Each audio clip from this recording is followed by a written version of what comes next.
ভাষা হচ্ছে আরবি। আর সেখানে আমাদের এই কচি কচি সন্তানরা ছোটবেলা কোরআন শিক্ষার জন্য হাতে কলমে তারা আরবি লিখছে। আর এই লেখাটা তাদের জন্য কর্মক্ষেত্রে যে এত বিশাল তারা উপকার পাচ্ছে, যেটা আমাদের দৃষ্টির আড়ালে রয়ে গেছে। এই জন্য আমাদেরকে এটা মনে রাখতে হবে যে নুরানি শিক্ষা ব্যবস্থা শুধু কোরআন এবং দ্বীন শিক্ষা ব্যবস্থা নিয়েই তারা পড়ে রয়নি। জাগতিক শিক্ষার আমাদের দেশের অর্থনৈতিক ভূমিকার বিশাল অংশ তারা পালন করতেছে।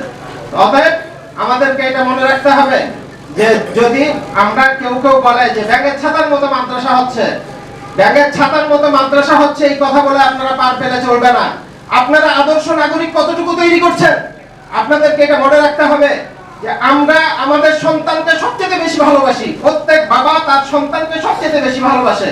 তার সন্তান যেখানে যোগ্য হবে, যেখানে আদর্শ নাগরিক হবে, যেখানে তারা দেশকে নেতৃত্ব দেওয়ার মতো সন্তান তৈরি হবে, সেই জায়গায় তাদের সন্তানদেরকে তারা পড়তে দিবে। অতএব আপনারা আপনাদের সন্তানদেরকে যোগ্য করার মতো সিলেবাস তৈরি করেন, তাহলে আপনাদের প্রতিষ্ঠানেও বাচ্চারা যাবে। নুরানি তালিম কোরআন বোর্ড বাংলাদেশ, শাইখুল কোরআন আল্লামা কারি বেলায়েত হোসেন রাহিমাহুল্লাহ, তিনি এমন এক পদ্ধতির আবিষ্কার করে গেছেন যেটা তারা দুনিয়াবী শিক্ষায় যেমন তারা যোগ্য হচ্ছে, আখিরাতের শিক্ষায় তারা যেমন যোগ্য হচ্ছে এবং তারা আল্লাহ ওয়ালা হচ্ছে। একজন মানুষ ততক্ষণ পর্যন্ত জাতির জন্য উপহার দিতে পারবে না কিছু, যতক্ষণ পর্যন্ত তার ভিতরে দ্বীনের ইলম, দ্বীনের সমঝ না আসবে, আল্লাহর ভয় যতক্ষণ না আসবে। তো এই জন্য এই নুরানি শিক্ষা ব্যবস্থার মাধ্যমে উন্নত চরিত্রের অধিকারী একটি বিশাল সমাজ তৈরি করা হচ্ছে এবং শিক্ষিত আদর্শবান আল্লাহ ওয়ালা সমাজ তৈরির পরিকল্পনা নিয়ে এই কাজ চলছে। অতএব নুরানি শিক্ষা ব্যবস্থার পাশাপাশি শাইখুল কোরআন আল্লামা কারি বেলায়েত হোসেন রাহিমাহুল্লাহ এই কোরআন শিক্ষার যেমন উদ্ভাবন করে এই বিশাল আলোড়ন সৃষ্টি করেছেন, জগৎ বিখ্যাত কাজ করেছেন, ঠিক তদ্রূপ বাংলাদেশের মানব সম্পদ গড়ার সবচেয়ে বড় কারিগর হিসেবে আমি মনে করি তিনি।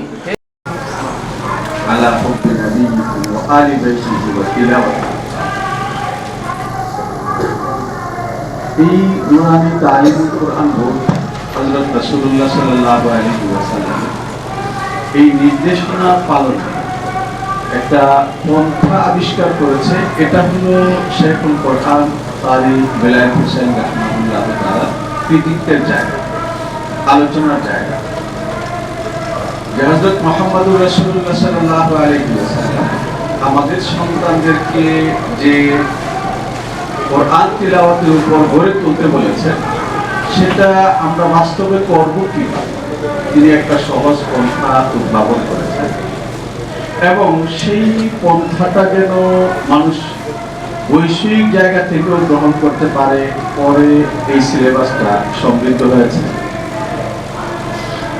আমি গতকাল দিনাজপুরের বীরগঞ্জে ছিলাম, তো সেখানকার উলামায়ে কেরামের সঙ্গে অনেক রাত পর্যন্ত কথা হলো সেখানকার শিক্ষা দীক্ষা নিয়ে। আমাকে একটা মাদ্রাসা দেখানো হলো, ছোট, অনেক বড় না, এবং তার পাশে স্কুলটাতে ছাত্র সংখ্যা 40 জন, প্রাইমারি স্কুল। আর একটা নুরানি মাদ্রাসা, সেখানে ছাত্র সংখ্যা হলো 250। এই যে বিষয়টা, এর ব্যতিক্রম আমরা বিপুল ভাবে দেখব। এই ব্যতিক্রমের জায়গাটা মানে কোন জায়গায় সংখ্যাটা পুরো উল্টে যায়। এই উল্টে যাওয়াটা পরিণতি কি পরে বলছি, এই উল্টে যায়টা কেন? আমাদের ওস্তাদ মাওলানা নূর হোসেন কাসেমী রাহিমাহুল্লাহ তাআলা বলতেন যে ছাত্র শরীর বিশিষ্ট এবং নিজস্ব মত বিশিষ্ট একটা প্রাণী, ওস্তাদ আরেকটু মজবুত প্রাণী। ফলে শিক্ষা নিয়ে যখন কথা উঠে, তখন ছাত্র এবং শিক্ষক এই দুই শ্রেণীর সুবিধাকে ঠিকঠাক রাখতে গিয়ে জড় কথা বলতে পারে না। যে সিলেবাস, বইপত্র, সেগুলোকে কেটে কুটে আমরা সমান করে ফেলি। এটা বাদ দাও, এটা বাদ দাও, এটা বাদ দাও, এটা বাদ দাও, থাকবে কি ছাত্র এবং শিক্ষক যেটা চয়েস করে সেটা থাকবে। তিনি বলেছেন যে আসলে একটা শিক্ষার সাফল্য হলো মূলত মনোযোগী পাঠদানের মধ্যে, যে শিক্ষক কতটা মনোযোগ দিয়ে পাঠদান করছে। তালিমটা এটা আজকের দিনে আমাদের বাংলাদেশে ঠিক পাঙ্গাস মাছের চাষ এক সময় খুব আলোচনার জায়গা ছিল। এখন তেল মধ্যে আলোচনার জায়গায় এসছে, কিন্তু তার চেয়ে তো টেকসই বাণিজ্য মনে করা হয় শিক্ষা। এই টেকসই বাণিজ্যের জায়গায় এখন আমরাও যেতে শুরু করেছি। অথচ বিষয়টা হলো এমন যে পৃথিবীতে অনেক উম্মত এসছে, কিন্তু মুসলিম উম্মার কেন্দ্রীয় জায়গা যেটা, সেটা হলো তারা শিক্ষাটাকে বাণিজ্য হিসাবে নেয়। তারা শিক্ষাটাকে তারা ইমানের অংশ হিসাবে নিয়েছে। ফলে অনেক লম্বা করে বলবার সময় বড়রা এখানে বসে আছেন, আমি এসছেও পরে, এই জন্য বেশি বলবার অধিকার আমার নাই। উলামায়ে কেরাম যারা আছেন তাদেরকে ছোট্ট একটা মিসাল দিই, যে যদি মুসলিম উম্মাহ একটা ওযু, নামাজের আগে আমরা ওযু করি, কোরআন তেলাওয়াতের আগে ওযু করি, এই ওযুটা বিষয়ে তারা পৃথিবীতে কত কোটি পৃষ্ঠা লিখেছেন। শুধু ওযুর পাঠটাকে যদি আলাদা করা হয়, ওযুর আলাদা আলাদা বইও আছে পবিত্রতার উপরে, আবার বড় বড় কিতাবের পাঠও আছে। শুধু ওযুর পাঠটাকে যদি আলাদা করা হয়, তাহলে দেখা যাবে এই একটা ওযু নিয়ে মুসলিম উম্মাহ পৃথিবীর সভ্য ভাষাগুলোতে কোটি কোটি পৃষ্ঠা লিখেছে। ফলে মুসলমানদের নামাজ, রোজা, হজ, যাকাত কোন জায়গায় আঙুল বসানো, বাঁকা করে ফেলা, এটা তো কল্পনাতীত ব্যাপার। একটা ওযুর জায়গায় যদি কাউকে হাত দিতে হয়, তাহলে কোটি কোটি পৃষ্ঠা তাকে পড়াতে হবে। সচিবালয় না, পুরো বাংলাদেশ পুড়িয়ে দেওয়া সম্ভব। মুসলমানদের ওযুর যে পেপারস, তার যে ডকুমেন্ট, সেটা পড়ানো সম্ভব। মুসলমানদের শিক্ষার জায়গাটা হলো এতটা শক্তিমান এবং এতটা সমৃদ্ধ, আমাদের পূর্বপুরুষরা আমাদের জন্য এবং শক্তিমান সমৃদ্ধ একটা পাটাতন তৈরি করে তার উপরে আমাদেরকে বসিয়ে রেখে গেছেন। বেদনার বিষয় হলো এটা, যখন আমরা আদর্শ, চেতনা, বিশ্বাসের বিচারে এই জায়গাটাকে থেকে সরে এসে ওই বাণিজ্যমুখী হয়েছি, তখন স্থল সহকারে নানা রকমের সংকট সহজে মুসলমান ছেলেদের অন্তরের মধ্যে প্রবেশ করার সুযোগ পাচ্ছে। আমি মনে করি আগামী দিনে যদি আমরা চাই যে আমাদের সন্তানরা, এই বাংলাদেশের সন্তানরা বাংলাদেশী থাকুক, বাংলাদেশকে ভালোবাসুক এবং তারা তাদের মা বাবার সন্তান থাকুক, এবং শেষ কথা হলো তারা মানুষ হয়ে মানুষের সন্তান থাকুক, তাহলে তার একটাই পন্থা, সেটা হলো হযরত মুহাম্মদুর রাসূলুল্লাহ সাল্লাল্লাহু আলাইহি ওয়াসাল্লাম যে কোরআনের তালিমের উপরে সন্তানদেরকে গড়ে তুলতে বলেছিল, সেই জায়গাটায় আসা। শাইখুল কোরআন কারি বেলায়েত হোসেন রাহিমাহুল্লাহ তাআলা এই পথটাকে মসৃণ করে গেছেন। তাকে আমরা হাজারবার শ্রদ্ধায় স্মরণ করি, দোয়ায় স্মরণ করি, এবং এর জন্য তিনি দুনিয়াতে যেমন শহীদ হচ্ছেন, আখিরাতেও তিনি বিশালভাবে সম্মানিত হবেন এই বিশ্বাস রাখছি। আমরা দেখতে পাই দেশের প্রাইমারি স্কুলগুলো, আমার ভাই এখানে কিছুক্ষণ আগেই এনআইএসআর চমৎকার ভাবে বলেছেন যে প্রাইমারি স্কুলগুলো আমাদেরকে কিভাবে মূর্খ বানিয়ে দিচ্ছে, অন্ধকারের দিকে নিয়ে যাচ্ছে।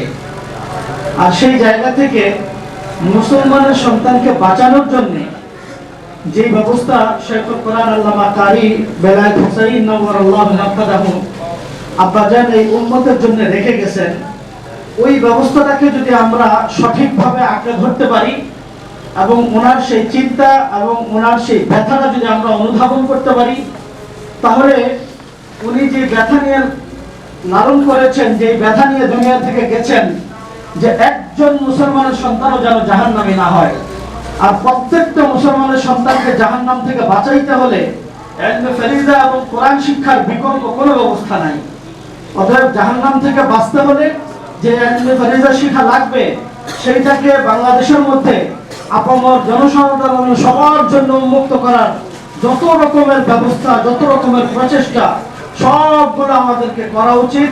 যারা যেখান থেকে যেভাবে করছে, প্রত্যেকে আমাদেরকে সহযোগিতা করা উচিত, যাতে করে প্রত্যেকজন মুসলমানের সন্তানকে আমরা আগামী দিনে জাহান্নাম থেকে বাঁচা পরিমাণ এলেম নিয়ে তাদেরকে এই দেশে তারা বাঁচতে পারে।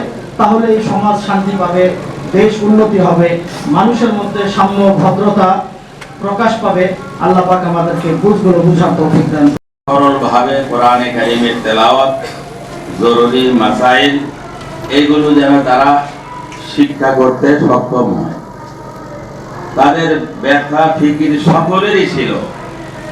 এর মধ্যে শাইখুল কোরআন আল্লামা কারি বেলায়েত হোসেন রহমতুল্লাহ আলাইহিরও ব্যাখ্যা ছিল আল্লাহ রাব্বুল আলামিন পদ্ধতিটা ওনার মাধ্যমে আল্লাহ তাআলা কবুল করেছে। আজকে এখন শুনলাম হযরত মাওলানা কালিমুল্লাহ সাহেব আমার অত্যন্ত শ্রদ্ধা ভাজন খাদিম আলিবাগ মাদ্রাসা 10,000 মাদ্রাসা মক্তব এখন এই নুরানি তালিমুল কোরআন বোর্ডের অধীনে পরিচালিত হচ্ছে। আমি বলবো যে এই 10,000 নয়, বাকি যদি আরো 50,000 মক্তব চলে বাংলাদেশে, এইটাও নুরানি এই বোর্ডের থেকে কিছু না কিছু নিয়ে তাদের আদর্শে আদর্শিত হইয়া এই মাদ্রাসাগুলো চলতেছে, এতে কোনো সন্দেহ নাই। আর প্রথম জীবনে যখন যিনি শুরু করেন তার অনেক ইতিহাস আমরা শুনেছি, সেগুলো হয়তো আলোচনা হয়েছে, সেটা বলবো না। তবে বাংলাদেশের এই বিশাল এক আন্দোলন, বিশাল এক কাজ উনি করে গিয়েছেন, কিয়ামত পর্যন্ত থাকবো। এই জন্য উনি সবকে দাঁড়িয়ে সব পাবেন, আমরা দোয়া করব। দ্বিতীয় নম্বর কথা যেটা আমাদের অবদান তো এই করণীয়টা কি, যে উদ্দেশ্যটা ওনার ছিল যে বাংলাদেশের একটা শিশু, মুসলমান শিশু যেন এই শিক্ষার থেকে বঞ্চিত না থাকে, ওই টার্গেটে কি আমরা পৌঁছতে পারছি না।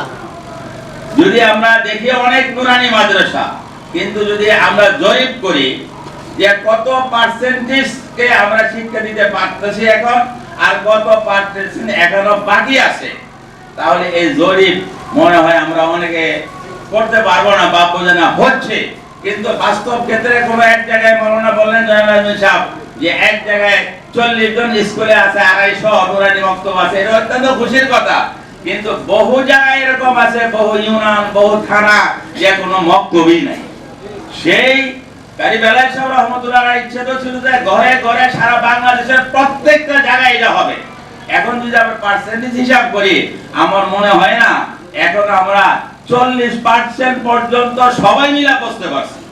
সুতরাং এই 100% পর্যন্ত যদি চলতে আমরা যেতে চাই, টার্গেট আমরা বাস্তবায়ন করতে চাই, আমাদের আগামী বিশেষভাবে শাইখুল কোরআন কারি বেলায়েত সাহেব রহমতুল্লাহ আলাইহি, তাহলে আমাদের আরো অনেক চেষ্টা করতে হবে, আরো অনেক ফিকির করতে হবে এবং গ্রামগঞ্জে আনাচে কানাচে সেখানে পৌঁছতে হবে সকলে। এই জরিপ করা দরকার, আবার সেখানে মক্তব কায়েম করা, প্রতিষ্ঠা করা দরকার। আমি এই মজলিসের মধ্যে সম্মানিত যারা এই বোর্ডের পরিচালক বৃন্দ আছেন তাদেরকে এবং যারা আমরা এখানে উপস্থিত সবাইকে টার্গেট নিয়ে জরিপ করে সারা বাংলাদেশে কোথাও যেন কোনো শিশু এই শিক্ষা থেকে বঞ্চিত না হন, সেই প্রচেষ্টা করা আহ্বান রেখে আমি আমার 4 সাল থেকে নুরানি খোলার জন্য আমার জেলা প্রশাসক মহোদয়কে যখন আমি প্রস্তাব রাখি, সে আমার প্রস্তাবে রাজি হন এবং তিনি আলিয়ার আলিম মাদ্রাসায় নুরানি খোলা হয় 2005 সাল থেকে। আসলে নুরানি জিনিসটা এমন একটা জিনিস, আমি যেটাকে বলতে চাই, আল্লাহ পাক তার বান্দার জন্য ফসলের জন্য যে বীজতলা তৈরি করেন, বীজতলা যদি সুন্দর, ভালো, সুস্থ না হয়, সবল না হয়, তাহলে পরবর্তী ফসল ভালো হবে। এটা একটা বীজতলা। এখান থেকে হযরত মাওলানা কারি বেলায়েত সাহেব যেটা করে গেছেন সারা বাংলাদেশের জন্য এবং সারা পৃথিবীর জন্য, আমি মনে করি এটা একটা মডেল।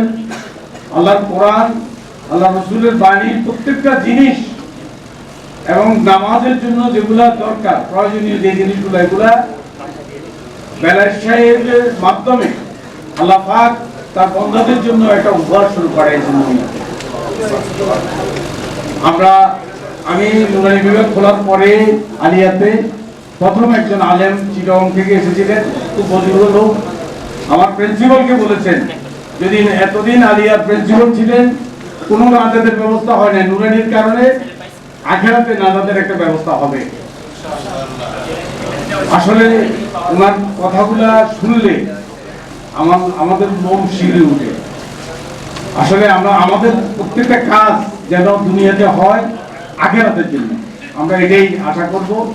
আখিরাত পাওয়ার জন্য, আখিরাতকে নিজের সম্পদ হিসেবে নেওয়ার জন্য আল্লাহ পাকের তরফ থেকে তার বন্দাদের মাধ্যমে এবং আল্লাহ রসুলের উম্মতের মাধ্যমে যেভাবে আমাদের কাছে এসেছে, আমরা যেগুলো 16 আনা যেন পালন করতে পারি এবং চেষ্টা করলেও আমরা নাজাতের ব্যবস্থা হয়ে যাবে ইনশাল্লাহ। আমরা যদি চেষ্টাও করি, আমরা যদি শিখাই, আজকে আমার ফেনী আলিয়াতে যখন আমরা أعوذ بالله من الشيطان الرجيم بسم الله الرحمن الرحيم لئن شكرتم لأزيدنكم ولئن كفرتم إن عذابي لشديد صدق الله العظيم আজকের এই মহতি ইজলাসে আমাদের মেহমান অতিথিবৃন্দ এবং নুরানি মুআল্লিমিন হযরত এবং জিম্মাদার ভাইরা যারা নুরানির কাজকে সারা বাংলাদেশে শাইখুল কোরআনের প্রতিনিধিত্ব করে সুন্দরভাবে আঞ্জাম দিয়ে যাচ্ছেন।